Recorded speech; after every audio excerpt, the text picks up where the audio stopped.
সরাইলে নির্বাচনে আশুগঞ্জ নির্বাচনে যোগ্য প্রার্থী যেই জন আসে ব্যারিস্টার রুবিন পারহানা, সে তো ব্যারিস্টার রুবিন পারহানা। সরাইলে নির্বাচনে যোগ্য প্রার্থী যেই জন আসে ব্যারিস্টার রুবিন পারহানা, সে তো ব্যারিস্টার রুবিন পারহানা। আমি বলছি যার কথা, সরাইলের ওই ইসলামপুরে বাপ দাদার বিটা, ও তার বাপ দাদার বিটা। ওরে অলি আহাদ পিতার নামটা, অলি আহাদ পিতার নামটা, অলি আহাদ পিতার নামটা ছিল বিপ্লবী নেতা, সে ছিল বিপ্লবী নেতা। ব্যারিস্টার রুবিন পারহানা, সে ব্যারিস্টার রুবিন পারহানা।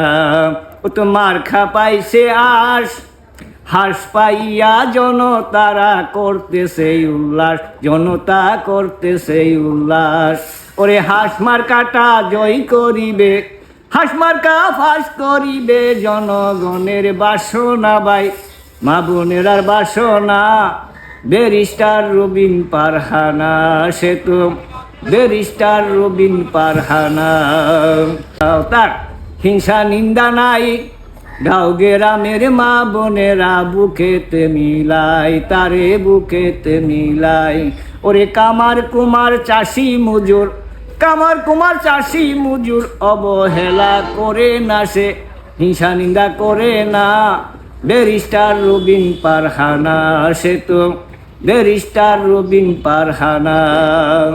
সরাইলে নির্বাচনে আশুগঞ্জ নির্বাচনে যোগ্য প্রার্থী যেই জন আসে ব্যারিস্টার রুবিন পারহানা, সে তো ব্যারিস্টার রুবিন পারহানা।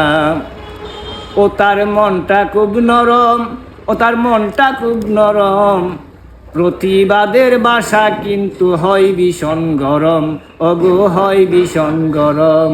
অগো সোজা সোজা কথা বলে, সোজা সোজা কথা বলে বেকাতেরা বুঝে না, সে বেকাতেরা মানে না। ব্যারিস্টার রুবিন পারহানা, সে তো ব্যারিস্টার রুবিন পারহানা। গানটা ওহিদের লেখা, 52তে বাসা সৈনিক ছিল তার বাবা, ওগো ছিল তার বাবা। ছিল 71-এ মুক্তিযোদ্ধা, 71-এ মুক্তিযোদ্ধা, ছিল বিপ্লবী নেতা, সে ছিল বিপ্লবী নেতা। ব্যারিস্টার রুবিন পারহানা, সে তো ব্যারিস্টার রুবিন পারহানা।